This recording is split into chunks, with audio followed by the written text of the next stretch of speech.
I do is ask for things, the only thing that I want is for you to keep your promise that you made when we got engaged. To take me to Finland and see the Northern Lights. Finland? Northern Lights?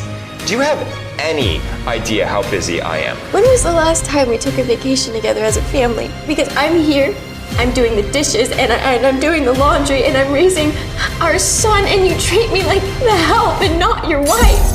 Do you even hear yourself? This is why I don't even want to come home anymore.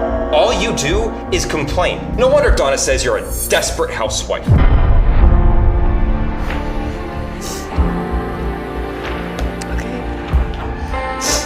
Just take it to her. Forget I asked you for anything. What am I supposed to do with a used cake? I can't give that to someone who's important.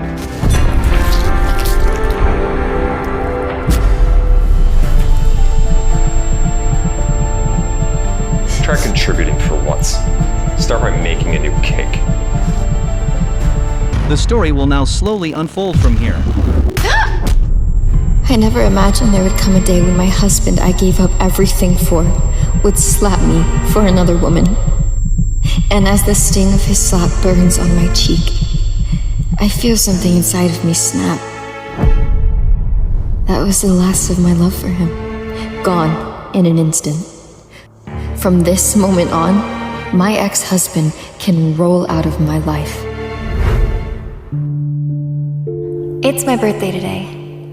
I don't want any gifts. Just a simple meal together as a family would mean the world to me. Defense, what the heck? That right there is my husband, Jackson. We've been married for 10 years, and we have an adorable son together, Zane. And the crowd is going absolutely wild.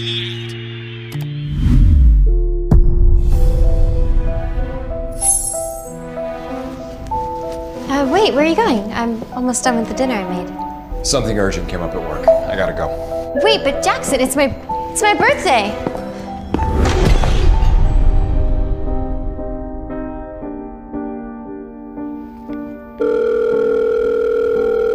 Tanya!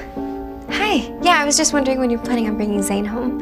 And there's no rush to leave either. You guys could stay. I made some really great casserole. We're not coming back tonight. Zane's having a sleepover at my place. But it's my birthday.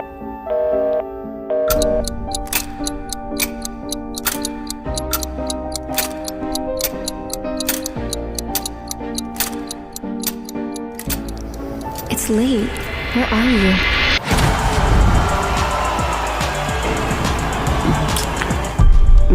It's good.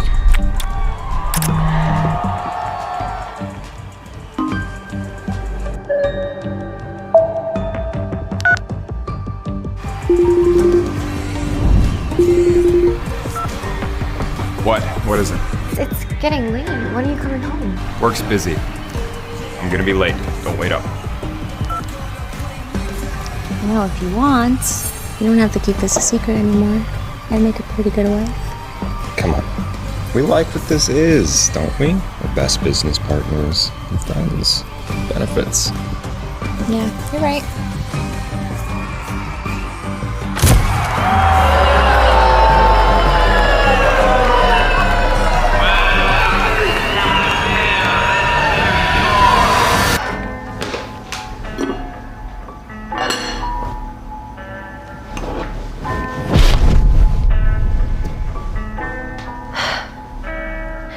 Happy birthday to me, I guess.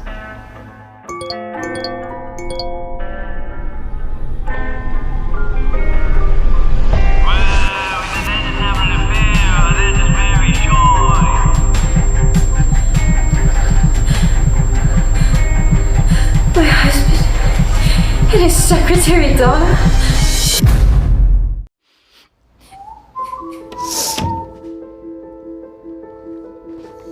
I saw you with Donna. It was all over the internet. I know we've grown distant, but I never thought that you would cheat. It's just business, Trina. We had to entertain clients at the concert. That video is obviously AI. If you trusted me, you wouldn't believe that garbage. Jackson, you humiliated me. That was all over the internet. I don't have time for this. I need to get ready for work.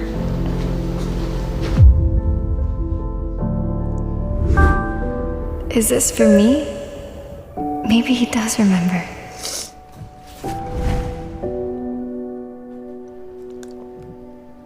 Where are my clean shirts? Why did you cut the cake? I thought it was for me. For you? That's for Donna. Her birthday is tomorrow.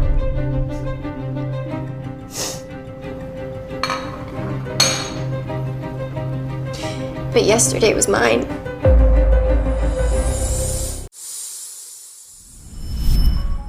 Before Donna came into our lives, I felt seen. Birthdays meant something. Somewhere along the way, she took my place. Sorry. I've just been so slammed at work. I forgot your birthday. But you could have at least asked me. Now I have to buy her a new one. Whatever. You can have that one. So you can remember Donna's birthday, but not mine. Can you stop talking about Donna? How many times do I have to tell you? It's just business. She closed a $1 billion deal for me yesterday. That cake was just a tiny appreciation for everything she's done for me and for this family. What about what I have done for this family? This house runs because of me. All you do is ask for money and things like this cake. But Jackson, I became a housewife for you. Trina, after today's launch, I'll officially hand the company over to you. But that doesn't mean I approve of your relationship with Jackson. Dad, Jackson loves me. Just please trust my judgment on people like you trust my judgment on stocks. Besides, he doesn't even know who I really Trina? am. You here for me? This must be a sign. I had planned a surprise. But since you found me, will you marry me? Trina, don't be foolish. The first thing you need to do is take over. Yes!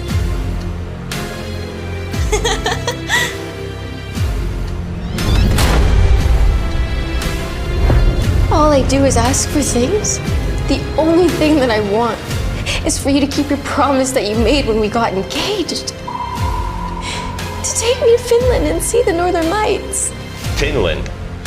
Northern Lights? Do you have any idea how busy I am? When was the last time we took a vacation together as a family? Because I'm here, I'm doing the dishes, and I'm doing the laundry, and I'm raising our son, and you treat me like the help and not your wife. Do you even hear yourself? This is why I don't even want to come home anymore. All you do is complain. No wonder Donna says you're a desperate housewife.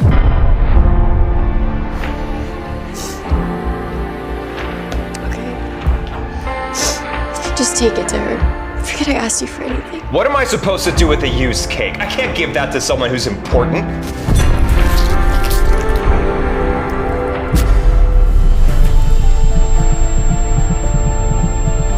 Try contributing for once. Start by making a new cake.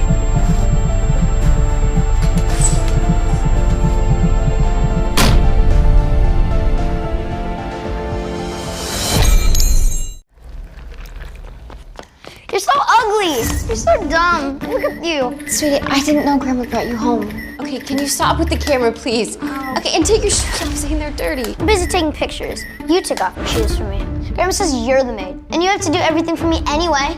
Okay, I'm not the maid. I am your mother, so shoes off now. Maid, Mommy is the maid. Mommy is the maid. Zane, that is enough. Just stop with the camera, please. Stop. Yes. Why are you screaming at my grandson? He came in here with dirty shoes, and I already have a huge mess. And This kitchen was a wreck before we even got in here. You are a terrible housekeeper. How can you blame your failure on a child? well, I'm not blaming him. He's my son, and I'm trying to teach him some manners. How dare you raise your voice at me? You're just a glorified maid living under my son's roof for free. You're mean and ugly and dumb. Aunt Donna's better. She gives me candy and she's pretty. I want her. I hate you. I hate you. Even your own son prefers Donna. Maybe you should take some time and reflect on what kind of a mother you really are. Zane, honey, let Grandma make you a bath, okay? Oh, and I need some things from the supermarket. I sent you a list. Go fetch them for me. Now. Come on, honey. If even my own son, my flesh and blood, prefers Donna over me, what is the point of staying in this cage?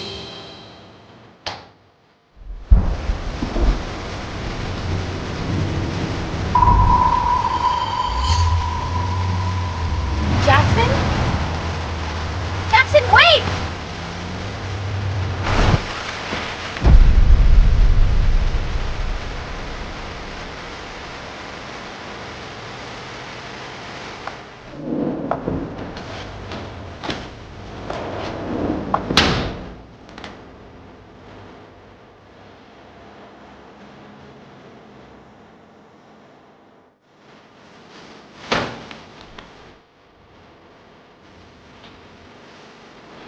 This marriage, I think I made a terrible mistake.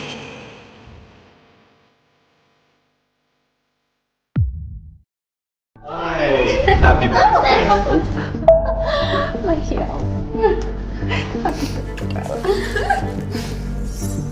Trina, there you are. You look worn out.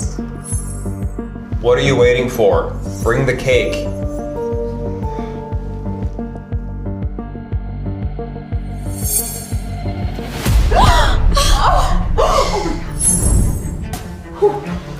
Why do you have to ruin everything? Every single time! Honestly, you are so clumsy. Look at Donna. She's poised and confident while you're trying to make a fool of her. You are careless, Trina. Apologize to Donna right now. Oh, no. She just slipped, probably. It's just, this is a limited edition dress, and you just bought it for me, and I just wore it for the first time. It's now just ruined. You bought her that dress? What kind of a husband buys another woman an expensive, beautiful dress? There you go again. Making something out of nothing. I am so sick of it. Let's go eat outside instead. Wait, Jackson, no! Jackson, I'm not making something out of nothing. Please, I am your wife and you're choosing Donna over me. Please, she pushed me on purpose. I didn't mean to do that. But you shouldn't have accused Donna. Oh, it's okay, Jackson. Really, let's not ruin the mood. I mean, we're celebrating my birthday and the big win.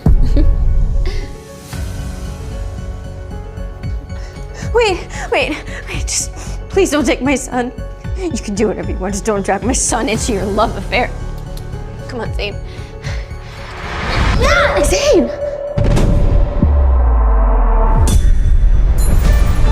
I want Aunt Dawn to be my new mom. I want you.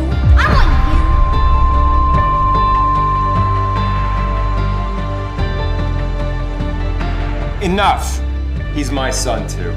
I can take him wherever I want.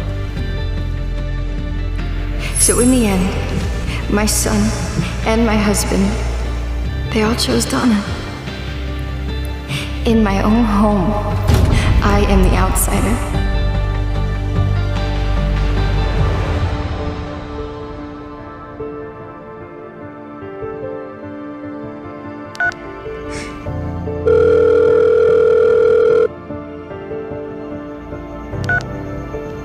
Dad? Hi, sweetie. Book the flight. I'm coming home.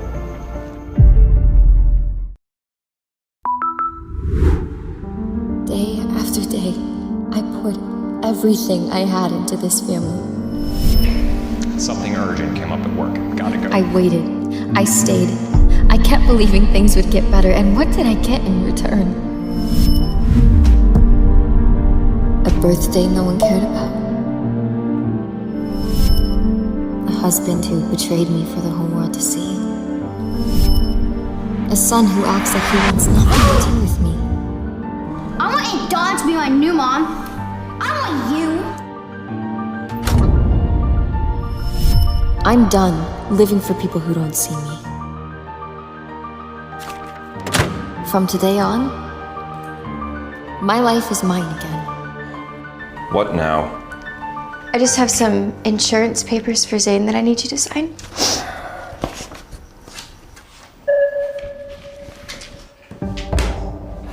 Where do I sign?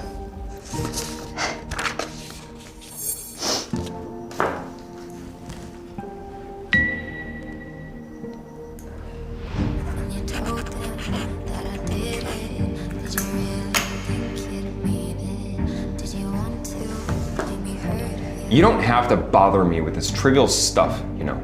You're Zane's mother. You can sign it yourself. You're right. I won't bother you with this stuff anymore.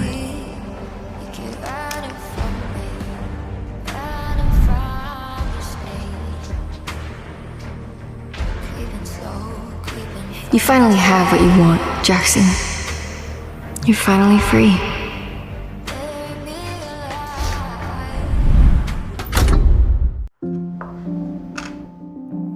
This family used to mean everything to me.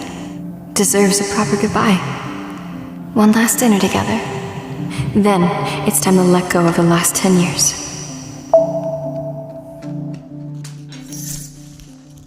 Oh, honey. Cooking dinner again? You look exhausted. You look like crap. You finally showed your true colors, Donna. I always knew you were a snake. It's not my fault that you're dumb. So you admit it? You betrayed me. You know, I always used to think of you as a friend. I invite you into my home. I take care of you when you're sick. I trusted you. Yes, you idiot. Let me be clear. I'm going to take everything from you. Your husband, your son, your whole family, and your place in this house. As long as I haven't divorced Jackson, you will always just be the mistress hiding in the shadows. So what? The whole world has already seen our kiss cam. Jackson's company is about to go public and he can't have any scandal right now. He'll divorce you and marry me.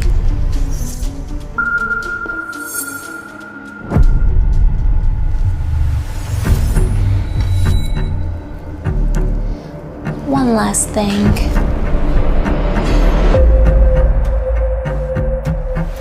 That kiss cam was my plan too. What are you...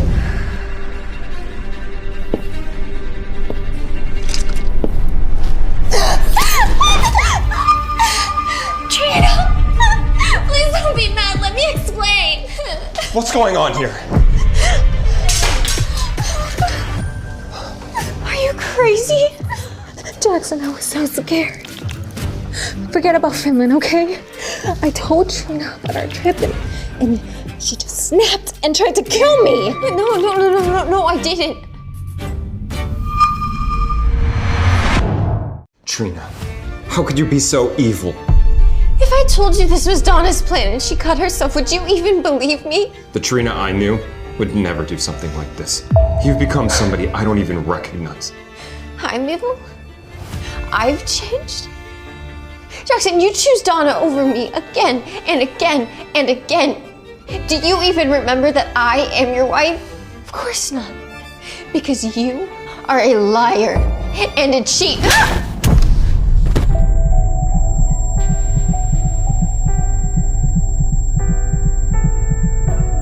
You went too far this time.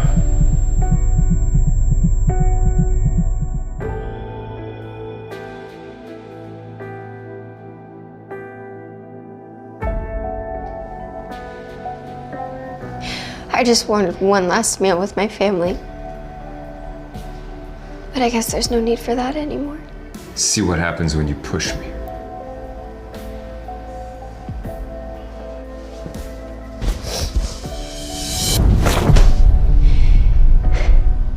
This is the last time you will ever raise a hand towards me.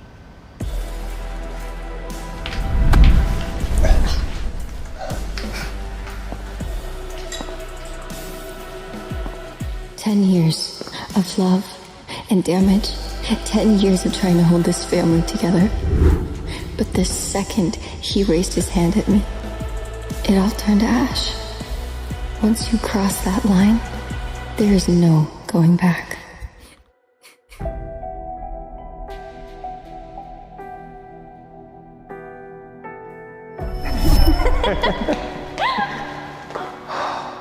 Trina, we're finally married. I promise, I will love you forever. He promised me forever. But I guess forever doesn't last once a man's heart starts to wander.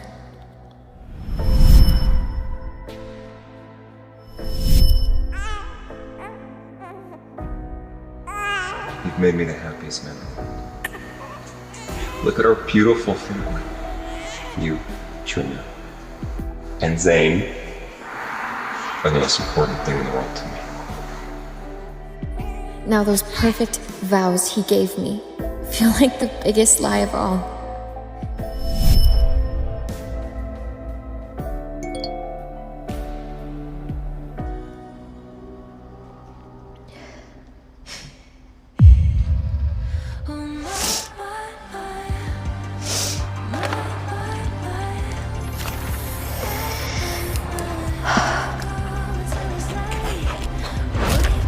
Just 2 more days.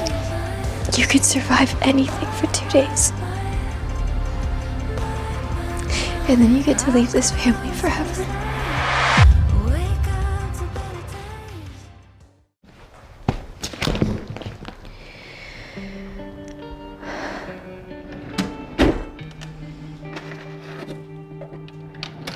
All the gifts Jackson got me. So you can buy another woman expensive, pretty dresses, but your wife gets the stingiest gifts.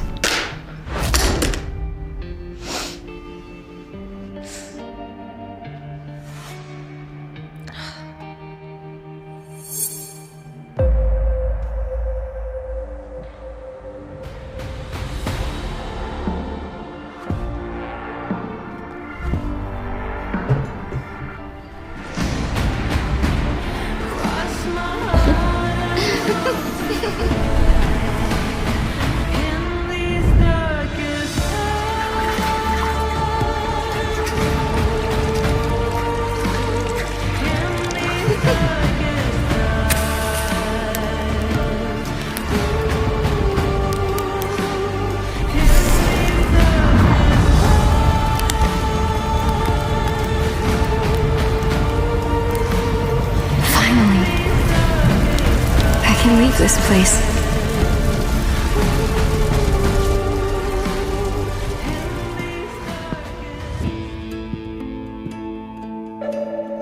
Are you burning something out there? Just some trash. Don't be mad, okay? Me and my temper, right? I shouldn't have hit you.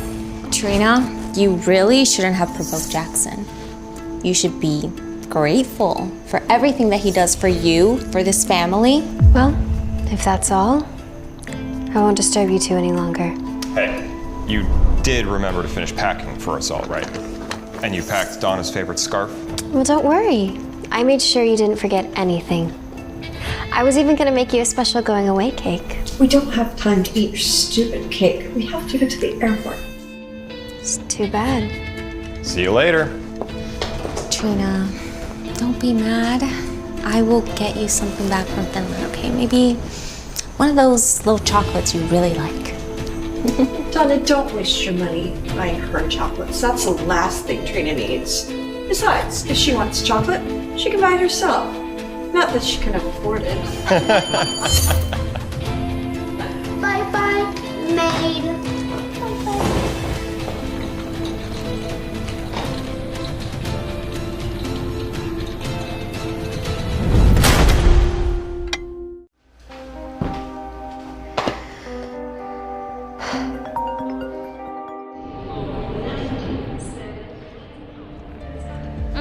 No, I want oat milk. This oat milk. Drink it now. Have patience with the child. He's only ever had the oat milk that his sorry excuse for a mother makes. Try it. Here.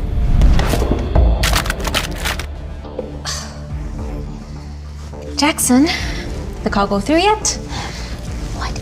Oh, no. She's not answering.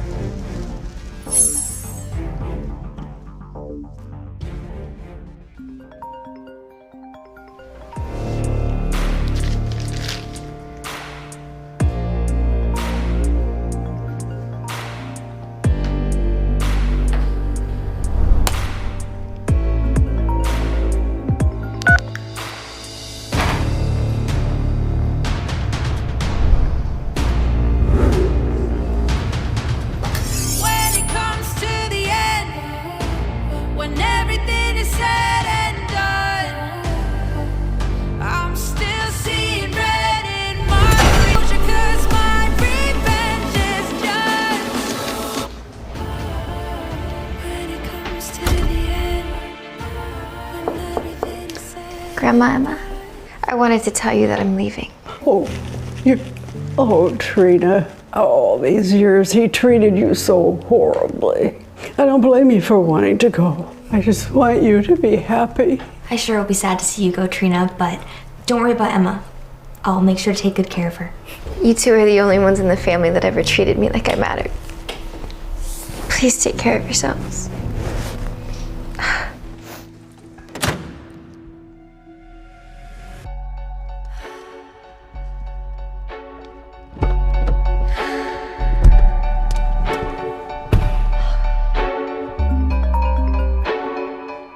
Trina, finally, can't do anything right. Our suitcases only have summer clothes. Summer clothes for Finland in October.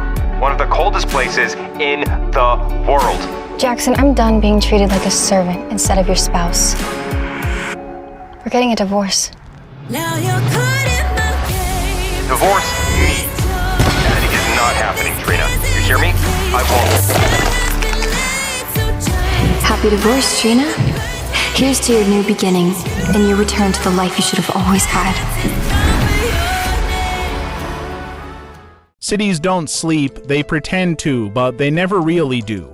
At 3 in the morning, when the streets are empty and the neon signs flicker like dying stars, the city tells the truth about who survives, about who disappears, about who never mattered in the first place. This story belongs to one of those people.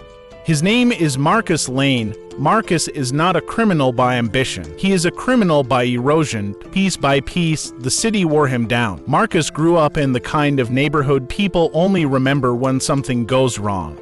His father worked himself into an early grave. His mother learned how to survive by staying quiet. The city taught Marcus its first lesson early. Effort does not guarantee escape. Marcus was smart, not brilliant, not exceptional. Just smart enough to notice patterns, to see how things actually worked.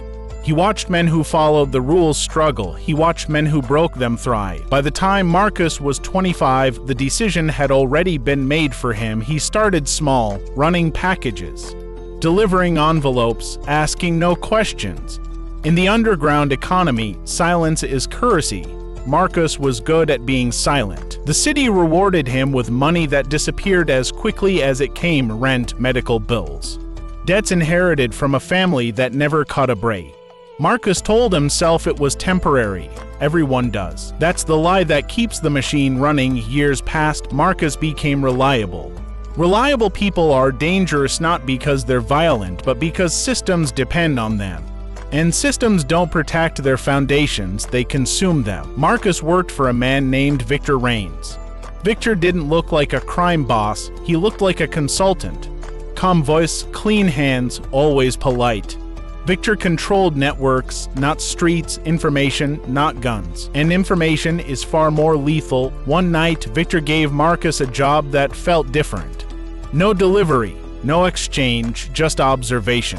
Follow him, Victor said, sliding a photo across the table. Tell me where he goes, who he meets, that's all. The man in the photo was ordinary, mid-30s, office clothes. Forgettable face, Marcus followed him for 3 days.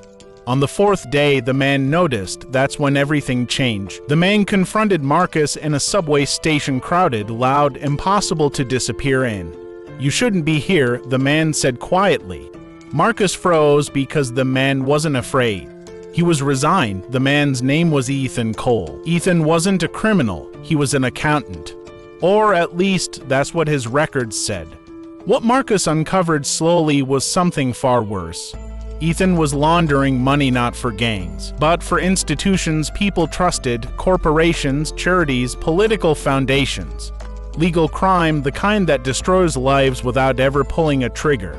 Victor wanted Ethan gone, not dead, disappeared. Marcus understood what that meant. He was being asked to erase someone. Not physically, socially, reputationally, existentially. Marcus hesitated, and hesitation is expensive. Victor reminded him of something Marcus had forgotten. You don't choose when you're done, Victor said. The city does, Marcus did the job. Bank accounts frozen, false accusations planted. Careers destroyed overnight. Ethan lost everything in less than a week. Marcus watched it happen, and something broke inside him. Because Ethan didn't fight, he accepted it. Like someone who had always known the bill would come due. Weeks later, Marcus found out why. Ethan had tried to expose the system, he failed. Marcus wasn't eliminating a threat, he was burying a warning. Guilt doesn't arrive loudly, it settles in quietly. Marcus began seeing the city differently. Every building felt complicit, every advertisement felt like a lie. Every smile felt transactional. He wanted out, Victor laughed. There is no out, he said, only distance from the blast. Marcus tried to run anyway, that's when the city closed in. Friends stopped answering calls, accounts vanished. Doors that once opened easily stayed shut. The system Marcus helped sustain turned its attention to him in the end. Marcus made one final decision: if he couldn't escape the city, he would expose it. Marcus leaked everything. Names, transactions, networks. He didn't become a hero. Heroes are protected.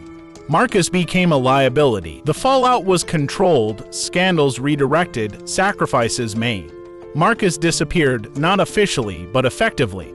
The city continued, it always does, somewhere. People still believe hard work is enough. That systems are fair, that survival is neutral. The city doesn't correct those beliefs, it relies on them. And Marcus Lane. He became what the city creates best, a lesson no one learns from. Because in the end, the city doesn't punish crime, it punishes disruption. The bride who married the wrong man. Pay close attention. On what should have been the happiest day of her life, this woman walked down the aisle and accidentally married a man she had never met. Her name is Lydia Hale, the eldest daughter of a wealthy political family. For 24 years, she lived under strict rules. Perfect grades, perfect manners, perfect reputation. Her engagement to her childhood sweetheart, Ethan Crow, was arranged when they were children. Everyone expected their wedding to be the union of two powerful families. But on the wedding day, Lydia's life derails in the most unbelievable way.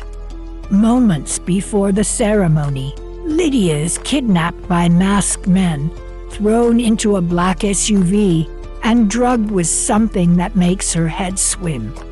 When she wakes up, she's in a dimly lit church, a completely different location.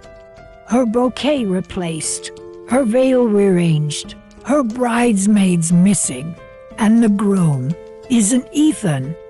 Standing at the altar is a cold, devastatingly handsome man with gray eyes as sharp as winter steel. A man Lydia has never seen in her life.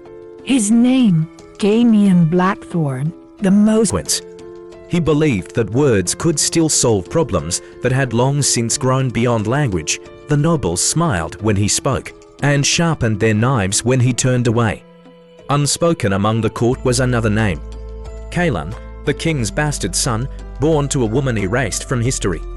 Raised far from the palace, trained not in books, but in war, Kalan had bled for Eldoria in border conflicts where the crown refused to look. He had no claim, no title, and the loyalty of men who would gladly die for him. Kalan returned to the capital when the king's condition worsened. His arrival unsettled the court, soldiers straightened their pasture. Servants whispered, nobles avoided his gaze.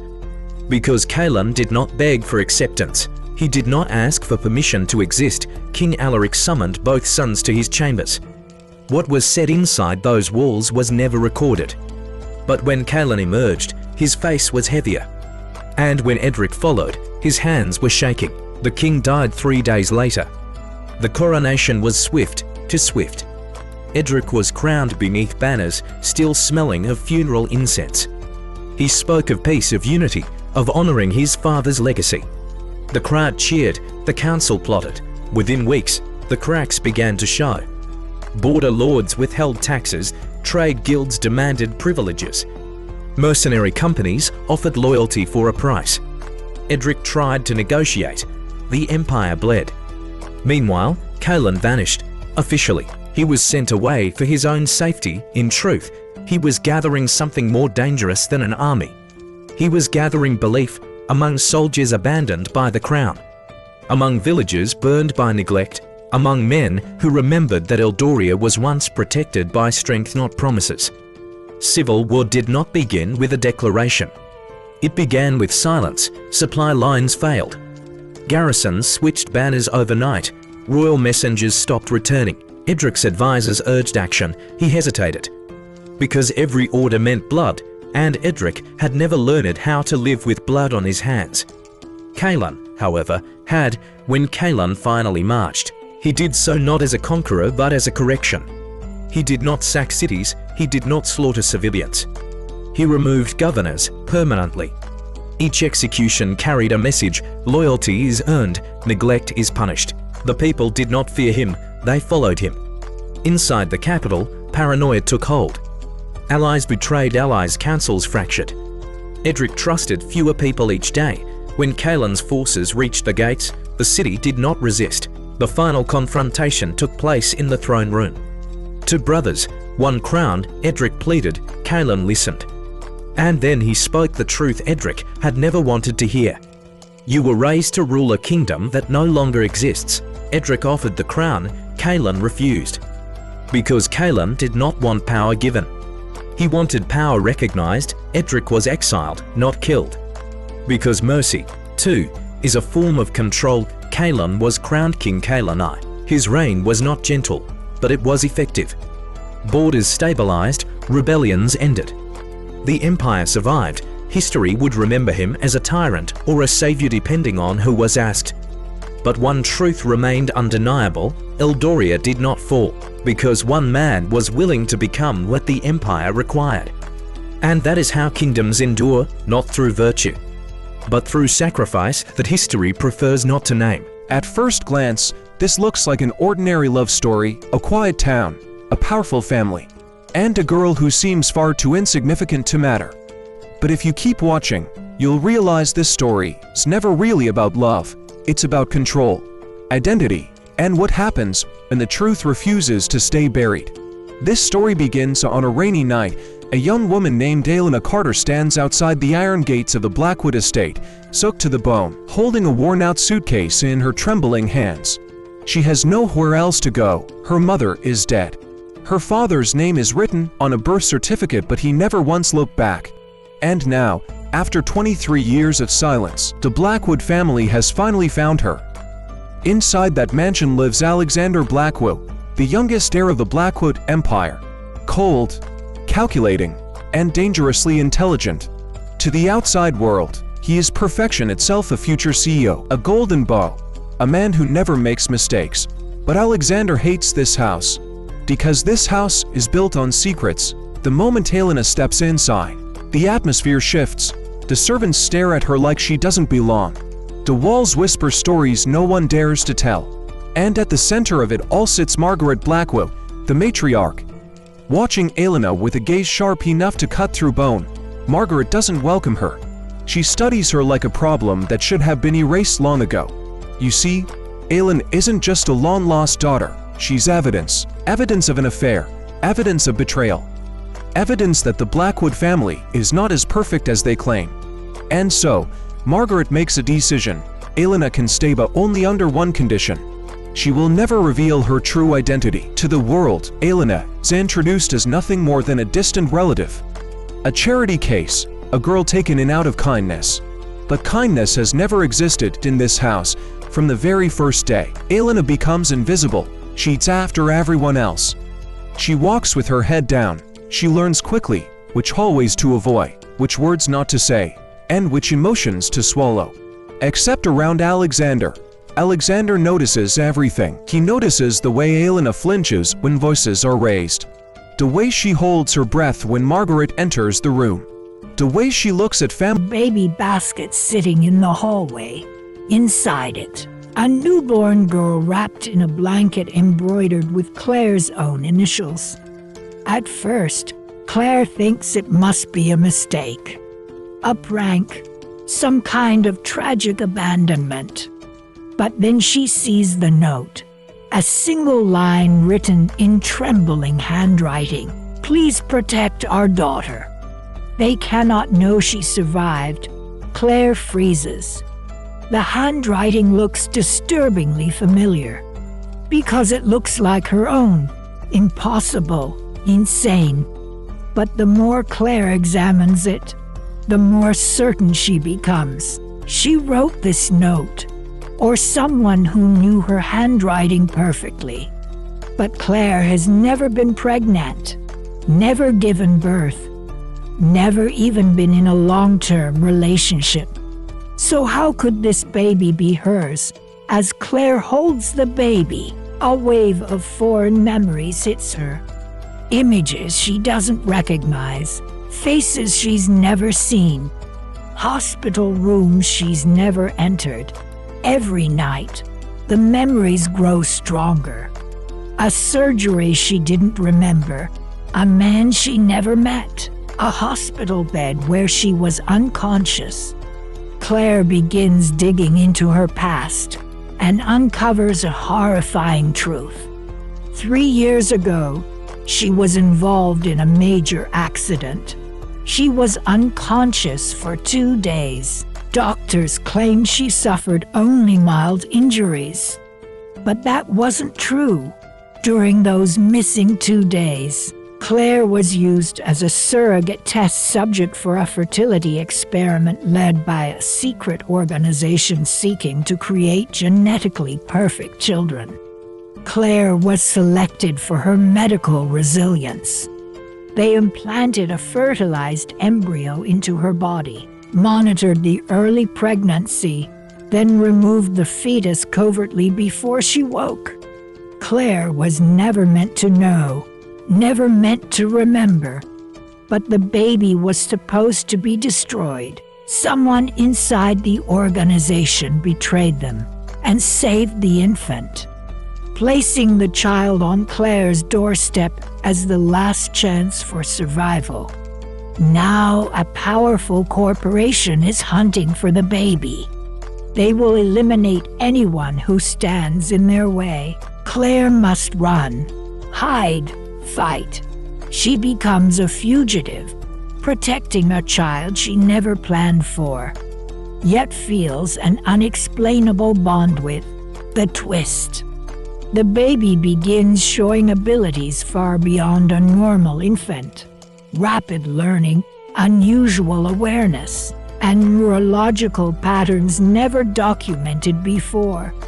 Claire realizes the company wasn't trying to create the perfect baby. They were trying to create the perfect weapon.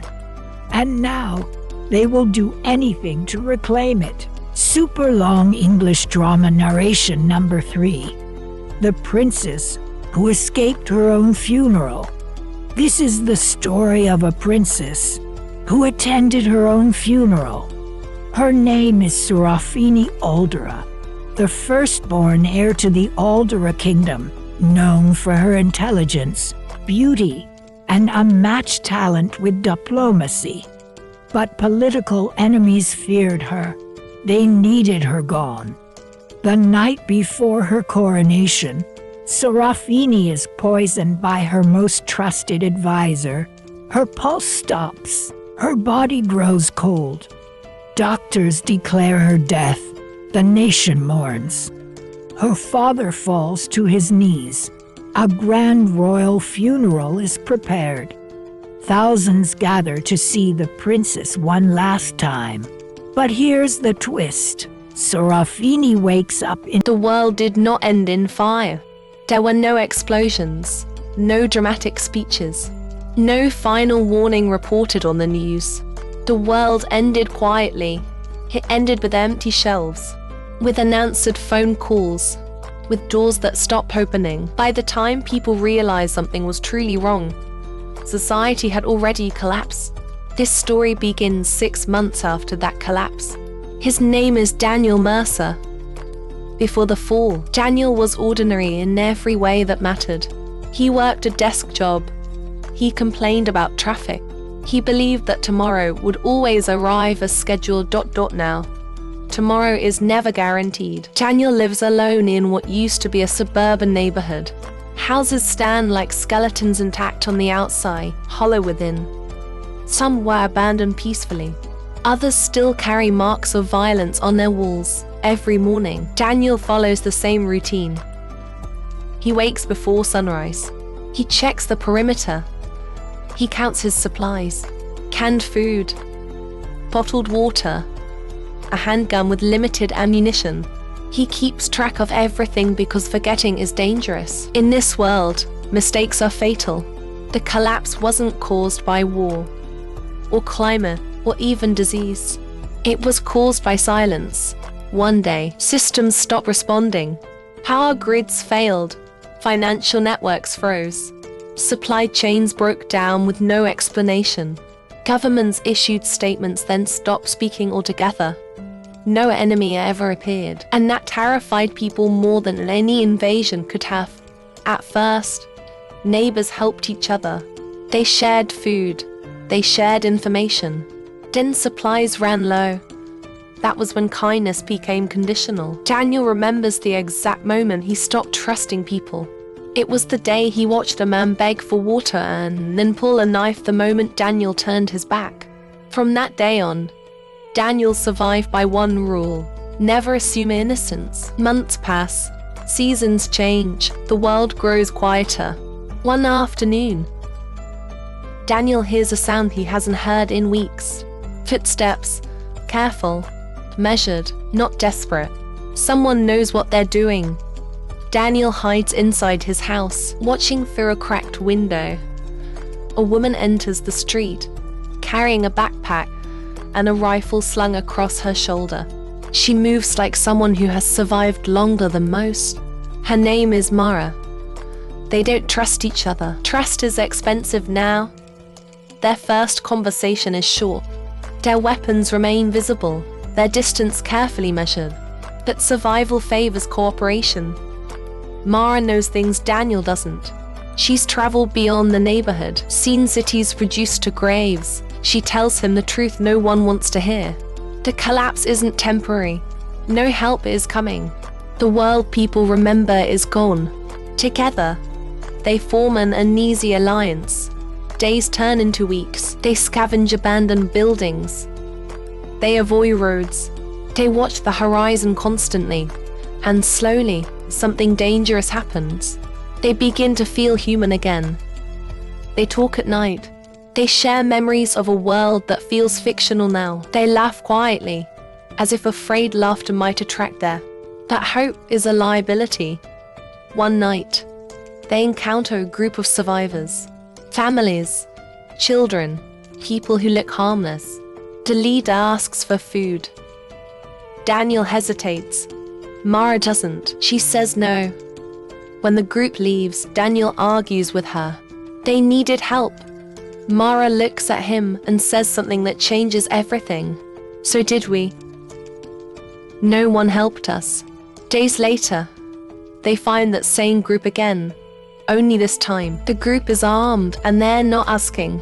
Daniel witnesses what desperation truly looks like. The survivors kill without hesitation. They take everything. They leave. Lydia is taken to a black limousine and driven to Damien's fortress-like estate. But here's the twisted part. Damien doesn't touch her, doesn't speak to her. He simply tells her, "You will stay here. You will obey my rules, and you will never leave. But Lydia refuses to be a prisoner.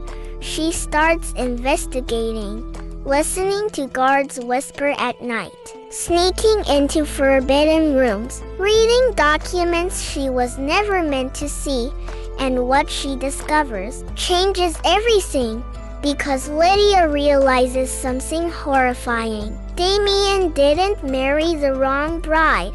He married the right one.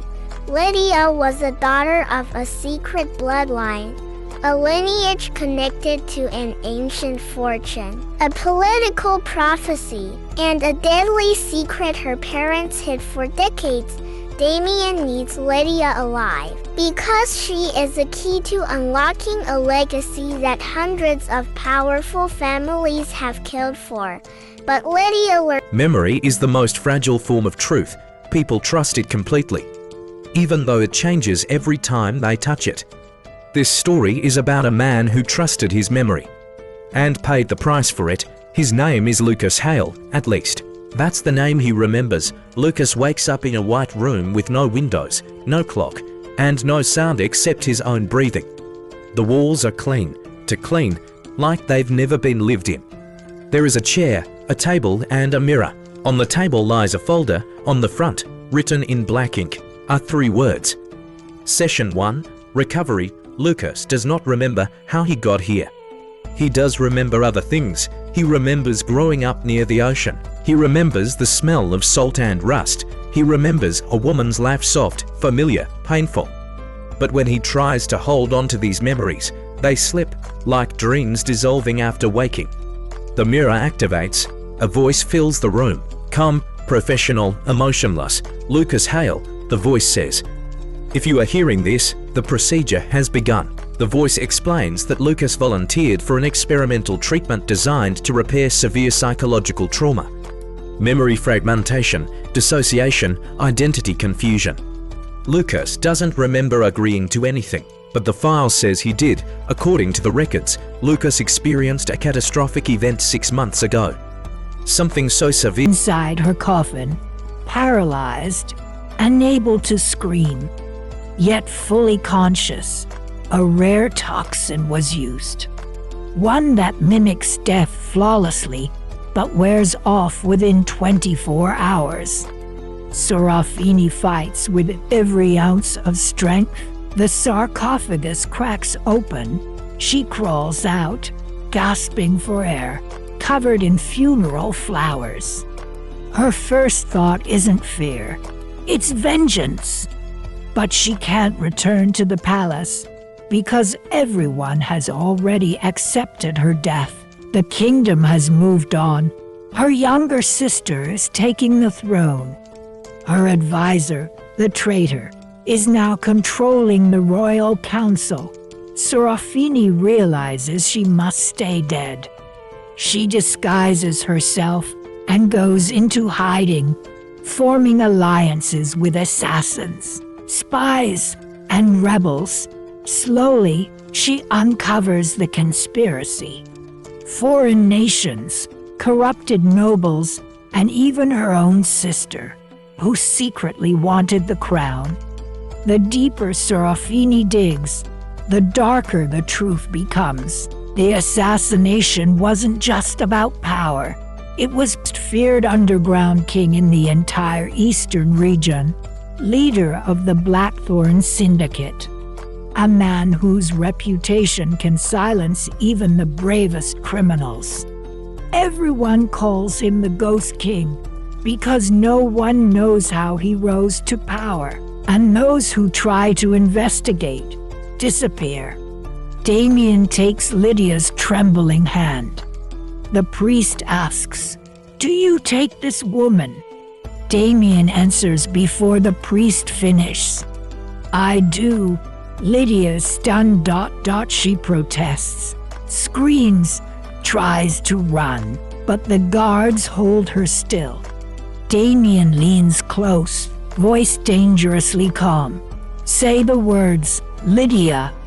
I don't. He whispers into her ear. "If you don't marry me, The Hale family will not live through tonight. Terror grips her heart. Shaking, Lydia barely forces the words out. I do.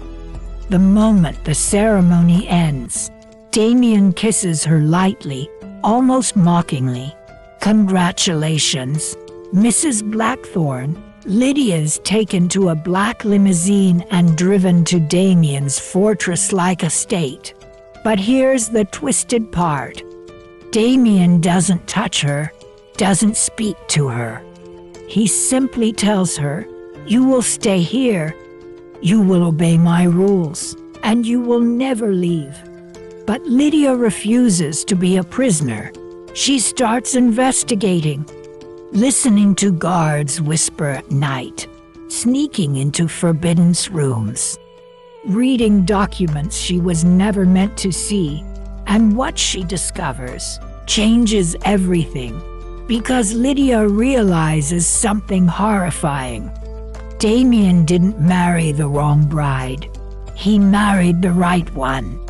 Lydia was the daughter of a secret bloodline, a lineage connected to an ancient fortune, a political prophecy, and a deadly secret her parents hid for decades.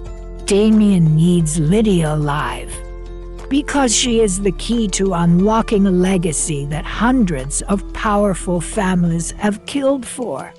But Lydia learns something more shocking. Her childhood fiancé, Ethan, the man she thought loved her, was actually part of the conspiracy to sacrifice her. He knew she was destined to leave bodies behind. Daniel and Mara escape, but something inside Daniel breaks. That night, he can't sleep because he realizes a terrifying truth. The apocalypse didn't turn people into monsters. It revealed who they already were. As resources disappear, morality follows. Daniel struggles with what survival requires. Mara accepts it. She's not cruel, she's realistic. She tells Daniel about a settlement rumored to exist far north. A place with rules, structure, power. But power always has a price. They reach the settlement weeks later. It's real. Walls, guards, organization. For the first time since the collapse, Daniel feels safe until he learns how the settlement survives. They trade protection for obedience.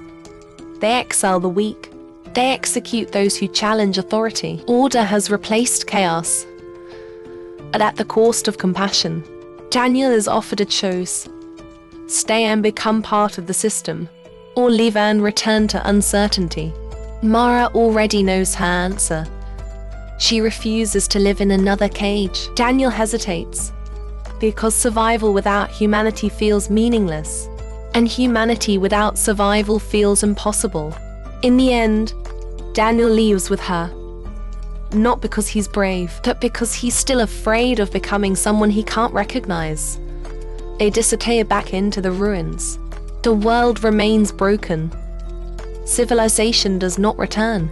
That Daniel understands something now. The end of the world wasn't a single moment.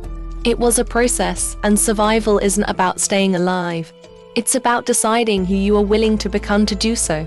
Because when everything else is gone, that choice is all that remains. Empires are not built by heroes. They are built by men willing to make decisions others cannot live with. This story begins at the moment an empire starts to rot from the inside. The kingdom of Eldoria had ruled the continent for over 3 centuries. Its banners flew over cities, ports, and trade routes that fed the wealth of the entire realm to the common people. Eldoria represented order, stability, a promise that tomorrow would resemble today. But stability is fragile. And power, when inherited too long, forgets its purpose. King Alaric IV was dying. The illness did not announce itself dramatically. It weakened him slowly, stealing breath, strength, and clarity piece by piece. By the time the court acknowledged the truth, the question was no longer if the king would die but who would rule after him. Officially, the answer was simple: Prince Edric, the king's eldest legitimate son. Educated, polite, entirely unprepared, Edric had been raised in safety, shielded from bloodshed. taught diplomacy without consequence. Portraits like she's searching for herself among strangers. At first, Alexander keeps his distance, because getting close to Elena means getting close to the truth. And the truth is dangerous, but distance doesn't last. Late one night, Alexander finds Elena in the library, asleep at the desk, a stack of old documents scattered around her. She's been searching, digging, asking questions she shouldn't. That's when Alexander realizes something terrifying. Elena doesn't just want acceptance, she wants answers. And answers could destroy everything. As days turn into weeks, tension builds. Elena overhears conversations that weren't meant for her ears. She sees the cracks in the Blackwood Empire, shady deals, silent threats, alliances built on fear instead of loyalty. Meanwhile, Margaret grows increasingly hostile, because Margaret knows something Elena doesn't. The Blackwood family didn't lose Elena by accident, she was erased on purpose. Years ago, when Elena's existence threatened the inheritance line, a decision was made. Money changed hands, records disappeared. A woman was paid to vanish with her child. But the child survived, and now she's back. The closer Elena gets to the truth, the more dangerous her position becomes. Servants are fired overnight, security tightens. Even Alexander is warned to stay away from her, but by then, it's already too late. Because somewhere between shared silences and stolen glances, Alexander falls in love with her, and that love becomes the final threat to the Blackwood legacy. When Elena finally uncovers the truth that she is not a guest, not a burden, but a rightful heir, everything explodes. Margaret denies it. The family panics, the board of directors intervenes, and Alexander is forced to choose family or Elena. In the final confrontation, secrets are exposed in front of the entire Blackwood board. DNA results are revealed, financial crimes surface, decades of lies collapse in a single night. Margaret loses control, the empire fractures, and the truth, once hidden, becomes impossible to erase, but victory doesn't come without a cost. Elena walks away from the Blackwood main not because she has to, but because she finally understands something powerful. Blood doesn't define family, power doesn't define worth, and sometimes, survival is the greatest revenge. As for Alexander, he leaves with her, not as an heir, not as a Blackwood, but as a man finally free. And that is the real ending of this story, not a fairy tale, not a perfect romance, but a reminder. No matter how deeply the truth is buried, it always finds a way back to the surface. To die at 24. He pretended to love her only to keep her compliant. Damien didn't kidnap her. He saved her, but salvation comes with a price. Lydia now belongs to the most dangerous man alive, and Damien has no intention of letting her go. Not after he discovers something even he didn't expect. He is falling in love with her, and when the Ghost King falls in love, entire empires burn. Super long English drama narration number 2. The woman who found a baby on her doorstep and realized it was hers. This story begins on a quiet winter morning. Snow blankets the street. The world seems peaceful until a single cry breaks the silence. A woman named Claire Rivers, a hard-working emergency nurse, opens her apartment door and finds the bride who married the wrong man. Pay close attention on what should have been the happiest day of her life. This woman walked down the aisle and accidentally married a man she had never met. Her name is Lydia Hale, the eldest daughter of a wealthy political family. For 24 years, she lived under strict rules, perfect grades, perfect manners, perfect reputation. Her engagement to her childhood sweetheart, Ethan Crowe, was arranged when they were children. Everyone expected their wedding to be the union of two powerful families. But on the wedding day, Lydia's life derails in the most unbelievable way. Moments before the ceremony, Lydia is kidnapped by masked men, thrown into a black SUV, and drugged with something that makes her head swim. When she wakes up, she's in a dimly lit church, a completely different location, her bouquet replaced, her veil rearranged, her bridesmaids missing, and the groom isn't Ethan. Standing at the altar is a cold, devastatingly handsome man with gray eyes as sharp as winter steel. A man Lydia has never seen in her life. His name? Damien Blackthorn, the most feared underground king in the entire eastern region, leader of the Blackthorn Syndicate, a man whose reputation can silence even the bravest criminals. Everyone calls him the Ghost King, because no one knows how he rose to power, and those who try to investigate disappear. Damien takes Lydia's trembling hand. The priest asks, "Do you take this woman?" Damien answers before the priest finishes, "I do." Lydia is stunned. She protests, screams, tries to run, but the guards hold her still. Damien leans close, voice dangerously calm. "Say the words, Lydia." I don't," he whispers into her ear. "If you don't marry me, the Hale family will not live through tonight." Terror grips her heart. Shaking, Lydia barely forces the words out. "I do." The moment the ceremony ends, Damien kisses her lightly, almost mockingly. "Congratulations." Part of a prophecy that foretold, "The eldest daughter of Aldera shall bring ruin to the realm." The kingdom didn't want to kill her out of hate. They killed her out of fear. But Serafini isn't the monster the prophecy claimed. The true monster is the person who forged the prophecy in the first place. And she plans to reclaim everything stolen from her. Her crown, her kingdom, and her fate. But first, the dead princess must return from the shadows. Lucas was created to forget so others could sleep. Every session was not recovery. It was containment. Lucas reacts the only way a trapped mind can. He resists, memories collide, identities bleed into one another. Faces overlap, names lose meaning, the system destabilizes. The voice becomes desperate. If you continue, the construct will collapse. Lucas asks one final question. What happens if I collapse? Silence. Then the answer. Then the truth returns to those who created you. Lucas understands now he was never meant to survive. He was meant to carry the burden forever, so he makes a choice. In the final session, Lucas stops resisting. He embraces every memory, every scream, every order given. Every life lost, the room begins to fracture. The mirror shatters, and when the system fails, Lucas feels something new. Peace, not because the pain is gone, but because it no longer belongs to him alone. When the facility goes dark, alarms echo through empty halls elsewhere. People wake up screaming from dreams they don't understand. Memories return, guilt returns. Lucas Hale disappears, but the truth does not.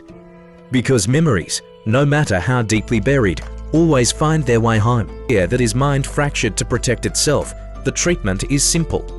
They will help him remember session by session, memory by memory. At first, the memories seem harmless. A childhood bicycle, a high school classroom. A rainy afternoon spent waiting for someone who never arrived. Each session ends with exhaustion and a dull ache behind his eyes. Between sessions, Lucas notices something strange. Some memories feel planted. To clean, to complete. Real memories are messy, inconsistent, emotional. These are not. During session 4, Lucas asks a question. What happens if I don't want to remember? The voice pauses. That will not be necessary. That answer stays with him. As the sessions continue, the memories grow darker. A car accident, flashing lights, someone screaming his name. Lucas feels guilt but cannot identify why. In session 7, he sees blood on his hands. In session 8, he sees the woman again. Her name is Evelyn. She is smiling at first. Then she is crying. Then she is not moving. Lucas wakes from the session screaming. For the first time, the voice sounds uneasy. You are progressing faster than expected, it says. That night, or what he assumes is night, Lucas studies the mirror and notices something impossible. His reflection is delayed, only slightly, but enough.